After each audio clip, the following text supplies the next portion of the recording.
My parents? Yeah. Father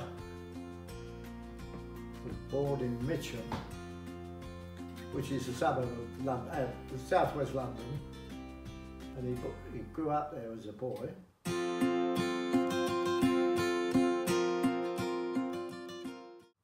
My mother was born in, I think she was born in Brixton, but they moved out to Wales when she was little for a few years and then came back to Brixton again.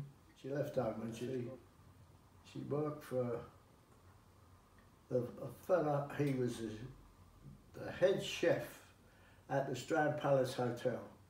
He's quite tough in those days.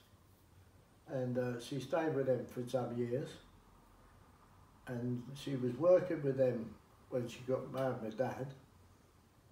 And they lived in a ground floor basement flat of this house.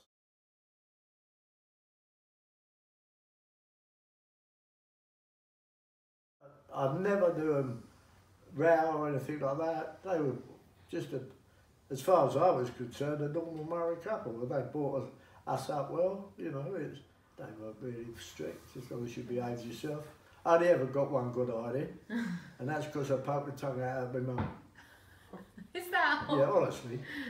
And it was funny, because she called me in. I was out playing, and I got called in, and I didn't want to come in. And I've run through the gate, and I've slammed the gate, and I've gone like that. And my dad happened to be behind me.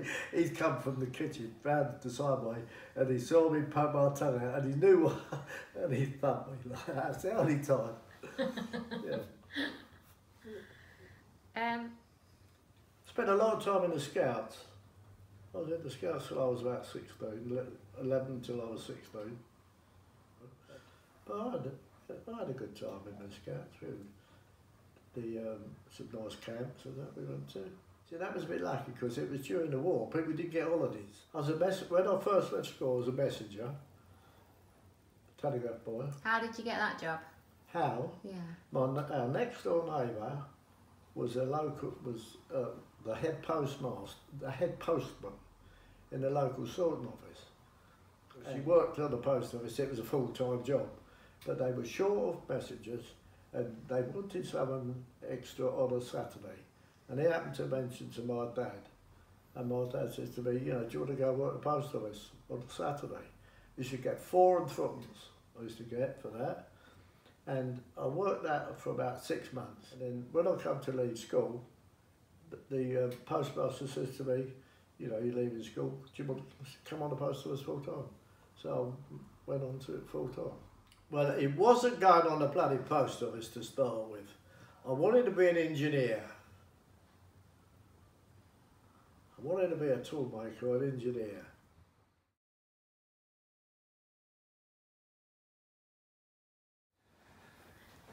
You had to do national service, 2 years, right? Boys playing soldiers, wasn't it? You know, as I say, it depends on what you went in. I was in the Air Force, and I was a trade. You know, I was a tradesman in the Air Force. I was a radar operator, which was a piece of cake. What did you do? Well, we used to watch an aircraft taking off, or track the aircraft taking off, and anything strange that come over the coast, you check it out where it's come from and all that sort of thing. When did you meet Audrey? When? At my cousin's wedding. Which cousin? And when? What was the year? And the date? You was born 60. So we was married 58. It would have been 56, 1956. Because it was in the summer, as I say, it was at my cousin's wedding.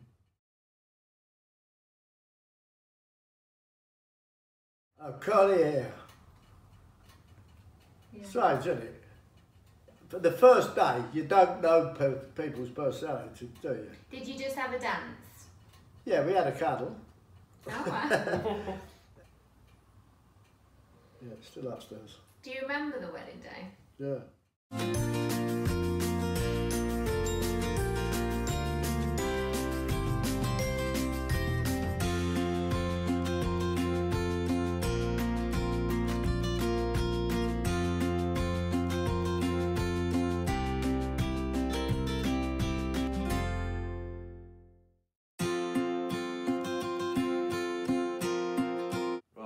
Yeah. So that was your... So I had the car. So you had the car? Yeah.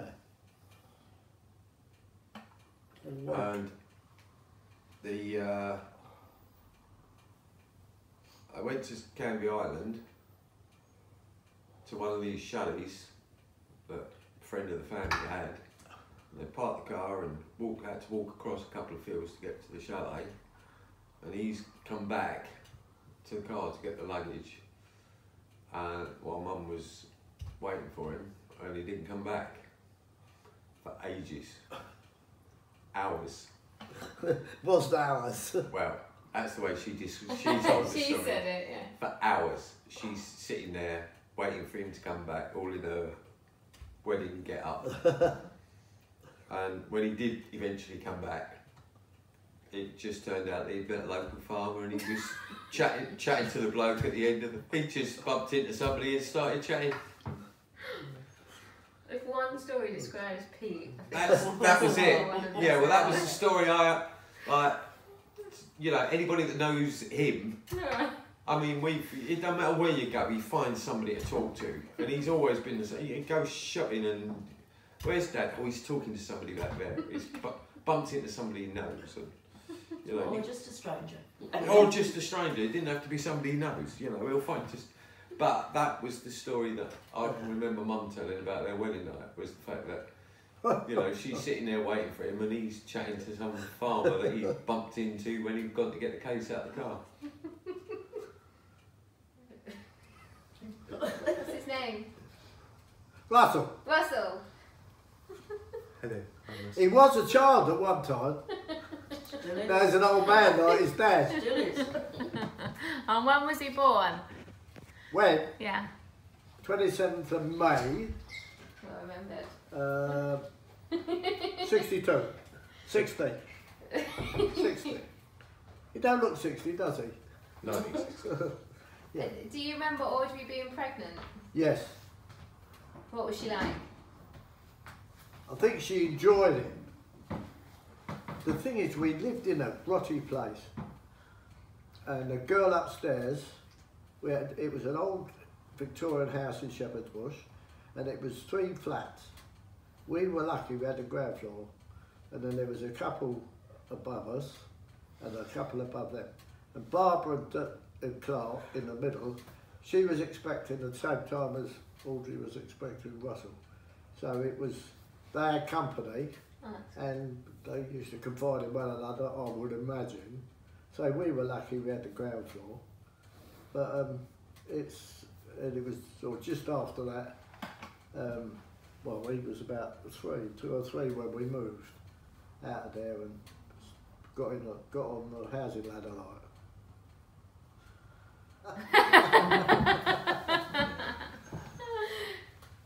Actually, It was... she had the baby at home. Oh, right.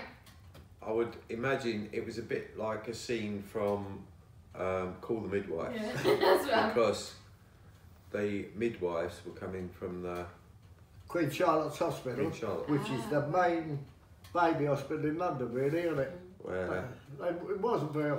Sometimes Audrey would have some problem. I don't know, perhaps when Rowley was born. Tiny. And I'd take him to work with me. And I mean, he was car potty. I mean, he really was, right from he was still bloody car potty. But I used to take him to work in the van. And of course, I'd go into these different laundries and I'd pull up outside and the girls would say, you know, I'd go book in and they'd say, someone in the van. I said, yeah, my little boy, I'll bring him in here. So I used to take him in the office and they'd look after him while I did the job, and then I'd sort of pick him up from the office and put him back in a van and take him home.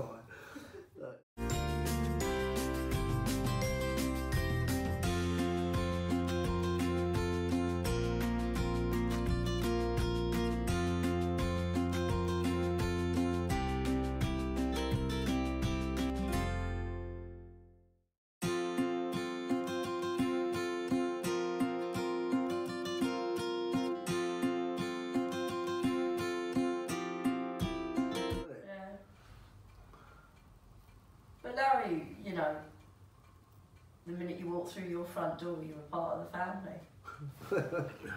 Well then, half the street were in there at the time, I expect. Yeah. Oh yeah, definitely. How did you feel becoming a grandparent? Being a grandparent, Yeah. Yeah, becoming a grandparent. I think it's great. I really do. I love it. I love the family. It's family, and I love to see the children too. It's These nice ones. to see them. Oh, they're all lovely, aren't they? But it is nice to be involved with the grandchildren. I'll have another one of them. Will this be on the main circuit? See, on the 8th, on the cinema, I saw this film in Oh, of course it will. Peter Pearce, the life of. But think about Charlie and Liv looking at this when they're in their Oh yeah. teenage years, say, or if they're sitting there looking at it with their kids. What a lot of plonkers. That'd be Charlie. Who were these people? Are they any relation to us? Yeah. But And you why has he got a probably- glass of wine in his hand still? Always. Listen to You that. make the most of every day and enjoy it. Yes. That's it. Story of my life. On film, even. I used to call that Russ. It's just a neighbour It's- news. Yeah. Something you Yeah. always And said. gorgeous, Sunday, really, sunshine. yeah. Gorgeous. Handsome. Handsome, was My- it? Well, that's Cornish. That's cool. Handsome. My handsome's Cornish. Very handsome. Well, liver. And the thing is, so with that, and it can be a bit embarrassing. You go to work in the morning, and one of the girls will come in and, hello, my handsome. She's talking to me.